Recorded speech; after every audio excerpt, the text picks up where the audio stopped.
राधे राधे दोस्तों।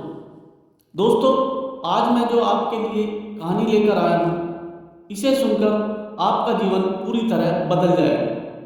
आपके जीवन में एक नई सोच पैदा होगी और आप अपने जीवन में कोई ऐसी गलती नहीं करोगे। कहानी शुरू करने से पहले आपसे निवेदन है, अगर आपने अभी तक हमारा चैनल सब्सक्राइब नहीं किया है तो चैनल को लाइक करें, सब्सक्राइब करें। और जो नए दोस्त वीडियो को देख रहे हैं उनसे भी निवेदन करूंगा, चैनल को लाइक करें, सब्सक्राइब करें और नोटिफिकेशन बेल को भी दबाएं, जिससे आने वाली वीडियो की अपडेट आपको समय पर मिलती रहे। दोस्तों, एक नगर में एक बहुत अमीर सेठ रहता था। उसके पास अपार धन था, पैसे की कोई कमी नहीं थी। उसके पास काफ़ी जमीन जायदाद भी थी, लेकिन वह बहुत कंजूस था। उसकी इस आदत से उसके परिवार वाले उससे बहुत दुखी रहते थे। वह अपने बच्चों और अपनी पत्नी को बहुत ही तरसा तरसा कर पैसे देता था। सेठ को सोना इकट्ठा करने का बहुत शौक था। वह दिन रात सोने के बारे में ही सोचता रहता था। उसकी सोना इकट्ठा करने की लालसा इतनी बढ़ गई, उसने अपनी सारी जमीन जायदाद बेचकर सोने के बिस्किट खरीद लिए और उसने सभी बिस्किटों को गलवाकर एक सोने की बड़ी सी ईंट बनवा ली। अब सेठ ने सोने की ईंट तो बनवा ली, लेकिन अब उसको इसकी रखने की चिंता हुई। वह सोचने लगा कि इस ईंट को कहाँ पर रखे। उसने सोचा, अगर मैं इसको घर में रखता हूँ तो पत्नी और बच्चों को पता चल जाएगा और वे इस बात को कहीं बाहर किसी से बता ना दे, कहना दे।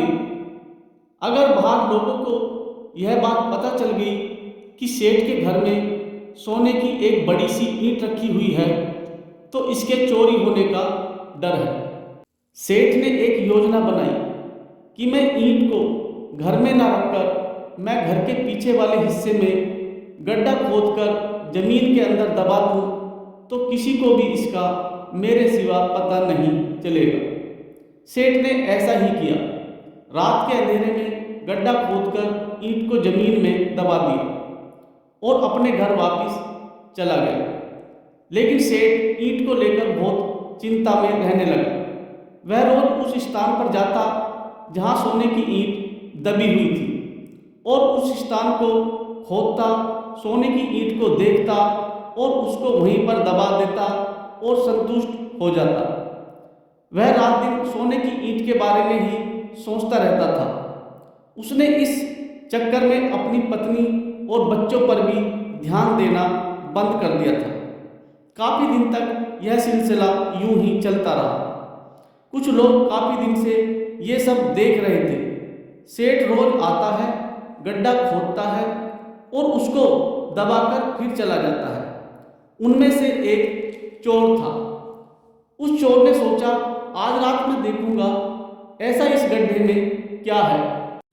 सेठ रोज रात को आता है, गड्ढा खोदता है और फिर उस गड्ढे को भरकर चला जाता है। और चोर रात में जाकर एक पेड़ पर चढ़कर छिप गया और सेठ के आने का इंतजार करने लगा। थोड़ी देर बाद उसको सेठ आता दिखाई दिया। सेठ जब गड्ढे के पास आ गया तो उसने चारों तरफ देखा कि उसको कोई देख तो नहीं रहा है। चारों तरफ देखने के बाद सेठ ने गड्ढा खोदना शुरू कर दिया। सेठ ने गड्ढे के अंदर झांक कर देखा और गड्ढे को दोबारा से भर दिया और संतुष्ट होकर घर वापस चला आया। सेठ के जाने के बाद चोर पेड़ से उतरा और उसने भी गड्ढे को खोदना शुरू कर दिया। चोर ने जब गड्ढे के अंदर झांक कर देखा तो उसकी आंखें फटी की फटी रह गई। उसको गड्ढे में एक सोने की बड़ी सी ईंट दिखाई दी। उसने ईंट को बाहर निकाला और वहां से चलता बना। अब अगले दिन हर रोज की तरह से अपने निश्चित समय पर उसी स्थान पर पहुंच गया और उसने उस स्थान की खुदाई शुरू कर दी। सेठ ने गड्ढे के अंदर झांक कर देखा तो उसके होश उड़ गए। वहाँ पर उसको वह सोने की ईंट नहीं दिखाई दी। उसने उस स्थान के पास की सारी जमीन खोद डाली, लेकिन उसको वह ईंट कहीं नहीं मिली। काफी देर बाद सेठ को समझ में आया कि उसकी वह सोने की ईंट किसी ने चुरा ली है।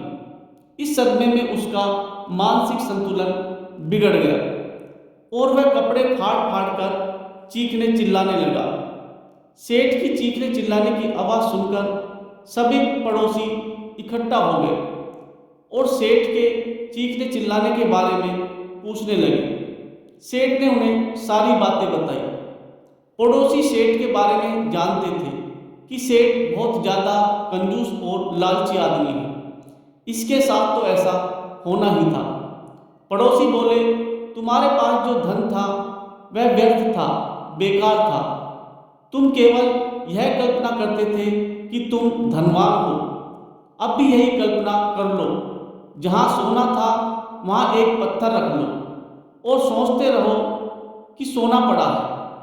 तुम्हारा सोना मिट्टी में दबा व्यर्थ पड़ा था, बेकार पड़ा था, किसी के काम नहीं आ रहा था। तो पत्थर भी वैसे ही है। तुमने तो धन केवल देखने के लिए ही रख रखा था। जाओ अब घर जाकर अपने बीवी बच्चों की देखभाल करो, वह सोने से कहीं ज़्यादा कीमती हैं। दोस्तों, इस कहानी से हमें यह सीख मिलती है, हमारे पास जो भी धन संपत्ति है उसका अपने जीवन में सही तरीके से इस्तेमाल करते रहें, उसका भोग करते रहें। सेठ की तरह कंजूस लालची ना बने, नहीं तो ऐसा धन हमेशा दूसरों के काम ही आता है। दोस्तों, आपको हमारी ये प्रेरणादायक कहानी कैसी लगी कमेंट में ज़रूर लिखें और आगे ऐसी ही ज्ञानवर्धक कहानी देखने के लिए हमारे चैनल को लाइक करें, सब्सक्राइब करें। राधे राधे।